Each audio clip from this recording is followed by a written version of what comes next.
Kalau untuk menanamkan karakter, Muhammadiyah itu kan punya kurikulum Al-Islam dan Kemuhammadiyahan tersendiri. Jadi khusus di dalam Al-Islam itu kita kembangkan lagi menjadi Al-Quran, kemudian akidah, akhlak, ibadah, prestasi, dan ada Kemuhammadiyahan. Jadi karakter yang kita tanamkan itu karakter yang sesuai dengan persyaratan Muhammadiyah. Jadi menjunjung tinggi agama Islam sehingga terwujudnya masyarakat Islam yang sebenarnya. Jadi titik poinnya itu akhlakul karim. Berapa lama waktu yang Ibu butuhkan untuk menanamkan karakteristik kepala itu? Kalau untuk menanam karakteristik itu biasanya evaluasi selama 3 bulan, setengah semester itu yang dilakukan di sekolah ini. Di dalam kondisi normal, kalau untuk kondisi seperti ini kita melihat lagi kondisi yang saat ini sedang berkembang dan akan dievaluasi untuk karakter itu 6 bulan sekali.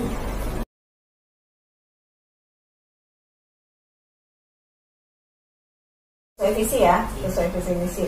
Tadi titik poin di fisik itu melahirkan generasi Islam yang berakhlak mulia.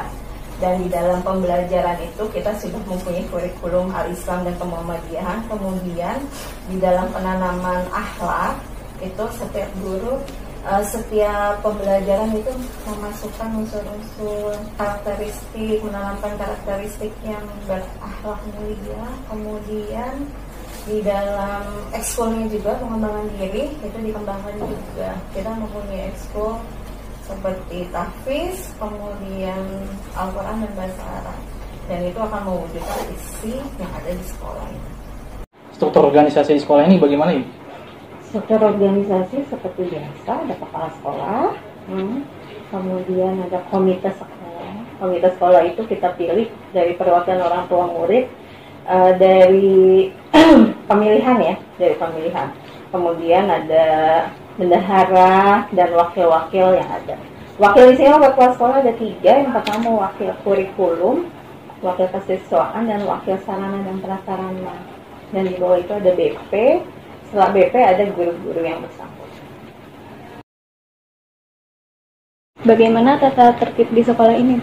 Untuk tata tertib sekolah itu, tata tertib itu dibagi 2. Ada tata tertib untuk siswa, ada untuk guru dan karyawan. Kalau untuk tata tertib siswa itu menitik beratkan terhadap pemakaian seragam sesuai dengan ketentuan sekolah.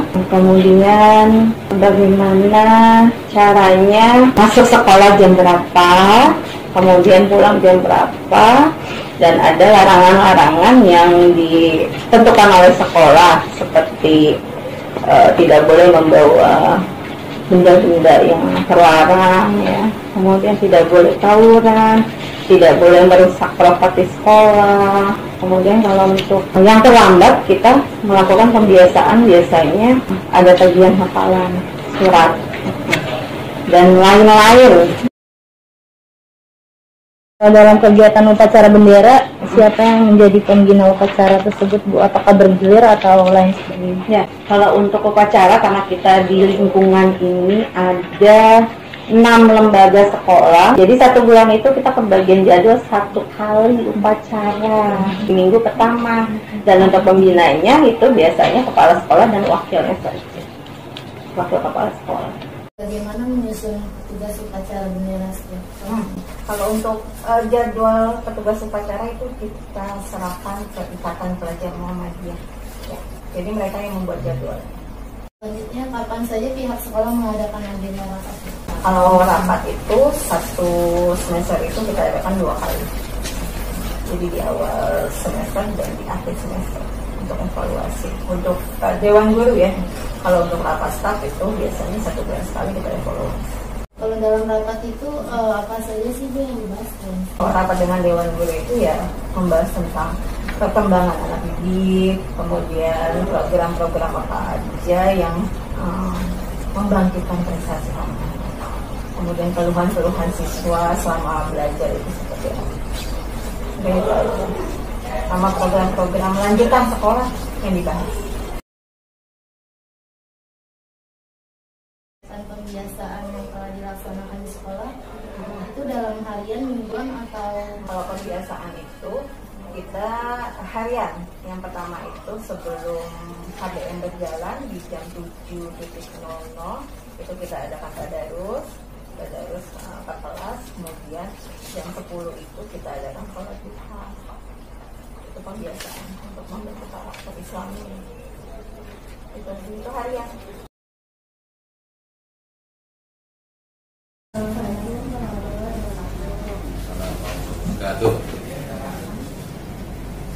Kami mahasiswa dari saya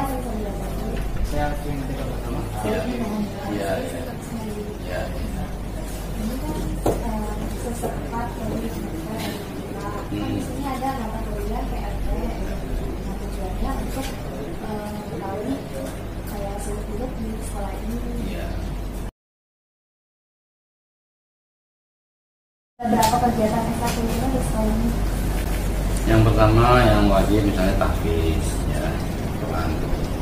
Kemudian ada yang bahasa Arab, bahasa Inggris maupun bahasa Sunda. Juga ada tambahan misalnya kegiatan seni, ya. Tambahan lagi olahraga, kalau saya tapasuki, kemudian basket dan voli. Itu yang ekskul yang ada di sini. Di sini ada ekstrakurikuler yang wajib. Kita tentang tahfiz Quran. Jadi di Al-Quran itu kan ada yang baru mengenal huruf. Jadi walaupun di SMA juga ada yang belum tahu tentang latar belakang mereka itu kan. Dulu di SD-nya SMP nggak kenal Al-Quran. Inilah dibantu. Ada juga yang terbata-bata bacanya. Ada yang ya bacanya lancar tapi nggak ngerti tajwidnya. Ada juga yang udah hebat, itu dibagi-bagi oleh guru Al-Quran. Itu hari-hari makanya. Sekolah ini menggunakan ekstrakurikuler. Biasanya kegiatan tersebut itu apa? Kalau core itu biasanya kan tambahan ya. Jadi pelajaran itu setelah pelajaran wajib. Pelajaran-pelajaran yang sifatnya mau diujikan dalam nasional UN. Yang diwajibkan itu hanya kelas 12. Waktunya itu cuma 2 hari kalau seminar. Jadi hari yang pertama itu hari setelah pembelajaran, Senin sampai Jumat. Itu waktunya hanya 1 jam setelah bahasa. Ya. Terus yang kedua hari Sabtu.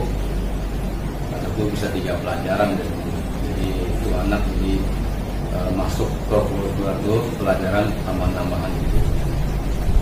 Tapi lingkupnya semua materi kelas 10, 11, 12 untuk materi ujian.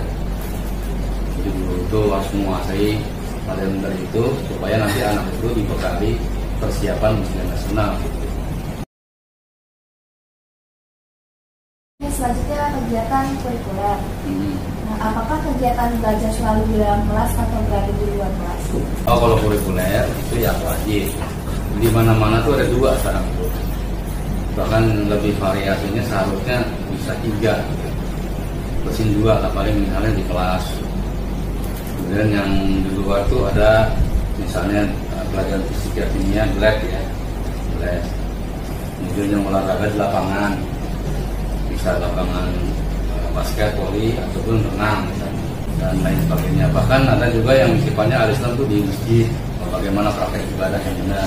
Jadi variasi aja di sini supaya anak juga nggak terlalu monoton di kelas. Bahkan saya kalau matematik itu saya pengennya belajar variasi tuh. Pengen saya coba itu anak itu pembelajaran sifatnya aktualisasi gitu ya. Misalnya apalagi tingginya tiang bendera sekolah itu diukur berdasarkan perbandingan. Jadi di lapangan juga bisa kalau masuk. Itu enak gitu dengan apa pembelajarannya nggak monoton di kelas. Gitu. Berikan soal ada jadwalnya. Iya nanti gurunya membuat soal tes, kemudian nanti foto ada jadwalnya. Nah kerjakan. Nah cuman waktunya Bu kapan mengerjakan UTS itu? Ada jeda ya? Pengumpulannya setelah selesai semua mapel baru. Oh gitu ada. Soalnya biar tidak bolak-balik ke sekolah, sekolah. bahaya. Cuma ngumpul gitu. Cuman Selesai. jadi ada jadwal tesnya, tapi cuman pada saat ngumpul itu nanti setelah selesai. Kalau untuk ya jawaban, Nah, kalau setiap hari ngumpulin, wah iya ramai. diomelin orang tua. Iya ramai di situ. Kondisinya lagi ya. Gitu kalau tes. Nanti rencananya tanggal 14. 14 ini.